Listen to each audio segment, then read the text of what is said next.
I got started playing golf from a very early age, at the age of 3, and so I grew up on the golf course. We lived right there, and so it was the most natural thing for me to do is to walk out the door and play golf and hit golf balls and learn the game. I was able to practice a lot. I mean, in the summertime, I would hit anywhere between 500 and 1,000 golf balls a day and play golf, and spent all my days in my teenage years certainly on the golf course. So I grew up as a youngster playing junior golf, playing collegiate golf, where I captained the women's golf teams at Ohio University and also at The Ohio State University. Played a lot of amateur golf after that, and so that was the next step, was to turn professional, and that's what I did, and that was back in 1967, and I spent 13 years on the LPGA Tour then. Being inducted into the PGA Hall of Fame is huge. There are only 170 people in that Hall of Fame. There will now be 4 African Americans in the PGA Hall of Fame, and my father and I will certainly be the only father-daughter in that hall. And to be able to go in with your golf instructor, your coach, your teacher, who also happens to be your father, the person that introduced you to the game of golf, is a pretty humbling experience for me, actually.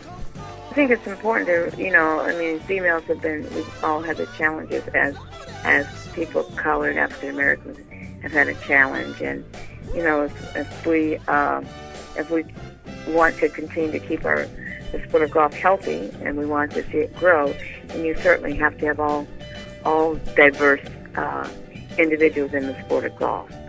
It's one of the sports that has was closed to African Americans and non-whites for so many years until fairly recent years, I would say. So I think it's and we talk so much about within the industry of growing the game of golf, and you need to grow it with all people. The one thing about my dad, when he built the golf course, he built the golf course not to be exclusive, but to be inclusive. And I think that is a very important thing within our industry, within our sport, and things that we need to continue to do. And well, the Urban League has been one of the organizations that has always been in the forefront of trying to make sure that there was diversity in all aspects of our country. Certainly, when there was, a lot of when issues occurred, they were always there to fight those issues and to being on the forefront of everything.